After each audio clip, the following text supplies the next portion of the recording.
Maranaw, dyan sa likod kanina. Kayo na bahala kay Tore.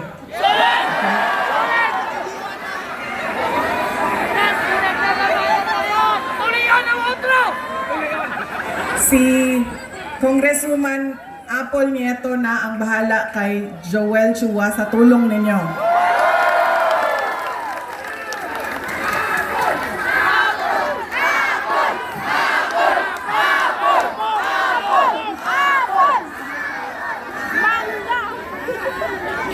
Noong ako ay bumabiyahe galing Cebu City papuntang Negros, nag-barge ako, tumawag sa akin si Pangulong Rodrigo Duterte. Sabi niya sa akin, diretsuhin mo na ang mga kababayan natin. Diretsuhan na og hangyo ang ato ang mga kaigsuonan. Na diretso ang boto ninyo para sa 10 senador ng mga Duterte. Si Bongo Bato de la Rosa, Jimmy Bondo, Rodante Marcoleta, Philip Salvador, Attorney Vic Rodriguez, Attorney J.V. Hinlo, Attorney Raul Lambino, Pastor Apollo Kibuloy, at Richard Mata. Bakit kailangan diretso ang boto natin? Bakit kailangan tinatawag na block voting o straight vote ang gagawin natin? Dahil unang-una, kapag hinaluan ninyo ng ibang kandidato o leader na sa iba ang kanyang pamumulitika, ay magkakagulo lang, mag-aaway lang lagi at magbabangayan lang lagi. Pangalawa, kapag mataas ang boto at malayo ang agwat ng mga boto, ay mahirap siya habulin sa dayaan sa makina. Kaya dapat malaki at marami, katulad ng block voting, ang kinakailangan. At pangatlo, kailangan nagkakaintindihan yung mga leader kung saan ba talaga papunta ang ating bayan. Dahil yung 10 senador ng Duterte, naiintindihan nila na kailangan natin ituloy ang nasimulan ni Pangulong Duterte sa tunay na pagbabago. Noong kami ay tumatakbo, noong taong 2022, ang plataforma namin ay continuity o pagpapatuloy at unity o pagkakaisa. Hindi natin nakikita yon ngayon. Wala tayong nakikitang pag-usad papunta sa kaunlaran ang ating bayan. Ang naririnig lang natin ay bagong Pilipinas, pero wala namang nagbago sa ating bayan. Kundi,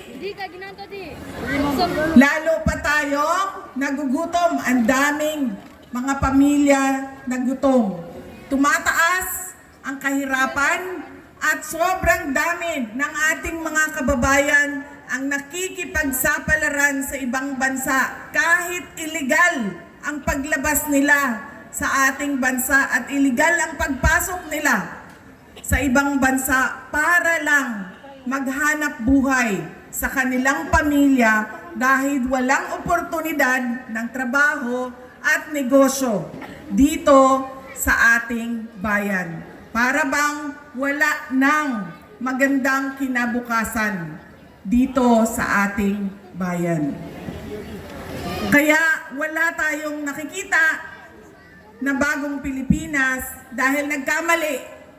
Pasaylo ako ninyo ha, ako bitaw ang hinungdan ato, pero humanaman kong pangayong pasaylo. Nagkamali tayo ng pili dahil yung ugali nga natin sa pagboboto ay hindi natin binago. Kaya kailangan natin baguhin ang ating pagboto. Idiretso na natin ang 10 senador. Tulad din ng dito sa syudad ng Maynila. Kung sino yung mga kasama ng ating Mayor Isko Moreno Dumagoso, yun na rin ang piliin ninyo diretso.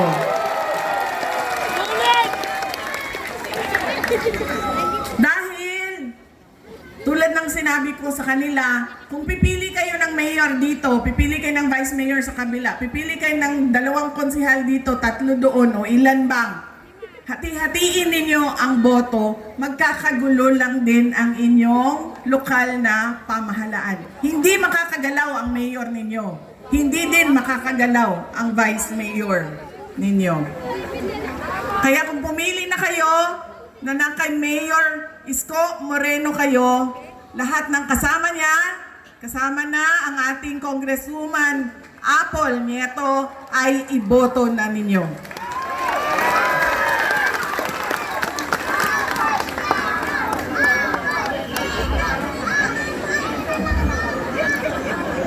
Hindi, para kay Joel Chua ito, antay ka.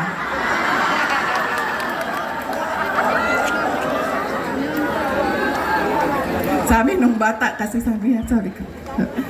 Bigay daw yung apple. Ibibigay ko itong apple na ito kay Apple Nieto. Ma'am, saksak mo ito sa bibig ni Apple Chua hanggang sa kanyang lalamunan, hanggang siya ay mamatay. Ang apple na yan, ibigay mo kay Snow White Joel Chua. Alam nyo,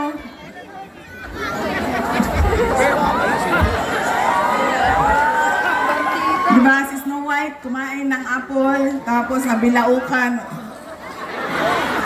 Apple yan. Bigay mo yan sa kanya, saksak mo yan doon sa bibig niya.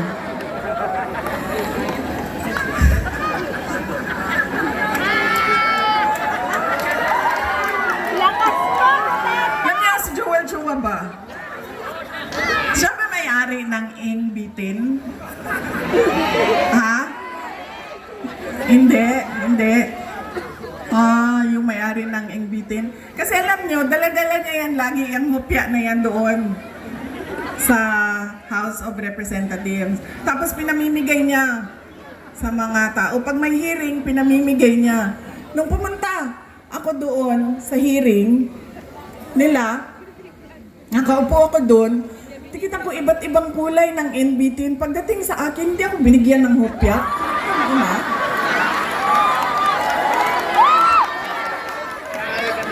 Para bang hindi ako nagugutom? Parang hindi ako karapat-dapat bigyan ng hopya. Tapos, sinasabi niya, abogado siya, nung nandoon ako, at pinapaot niya ako, magsumpa ka. Sabi ko, bakit ako magsumpa? Nakalagay sa rules ninyo, ang manunumpa lang ay witness. Hindi naman ako witness dito, resource person ninyo ako. So bakit ako manunumpa?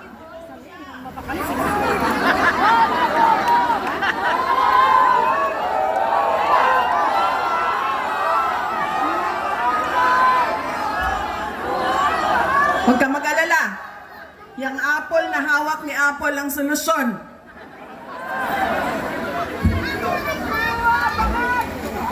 Tapos, sige na.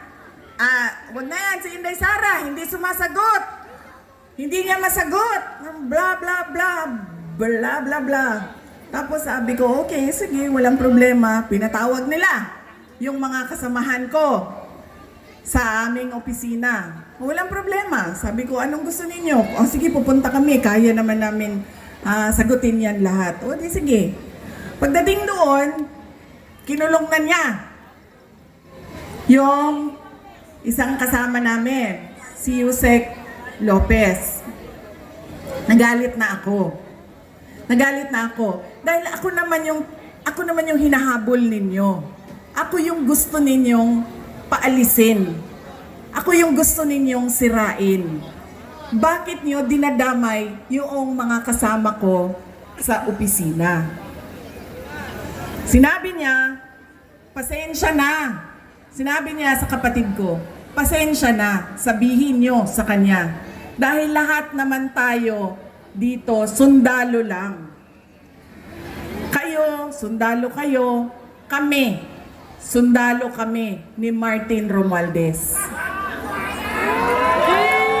Uy, hindi lang buwaya, sir. Tambalus-lus yun nga buwaya.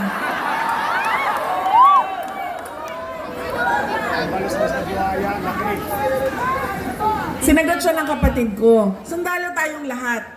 Pero kami, sumusunod kami sa tamang orders. Hindi kami sumusunod sa mali.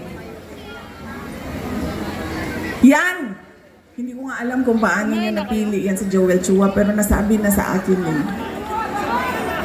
Yan ang karakas ng inyong congressman. Ganyan ang pag-uugali ng inyong congressman. Hindi namimigay ng hopya. At sundalo daw siya. Hindi ko lang alam kung kaya niya yung hirap ng pagiging sundalo daw siya. Pero hindi naman niya sinusunod yung tama. Ang sinusunod niya ay yung mali.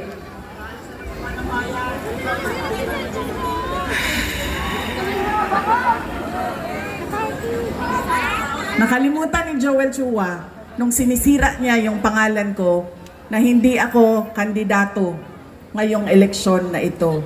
Walang mawawala sa akin. Nawala naman ang pangalan ko dahil kinuha nila at niyurakan nila.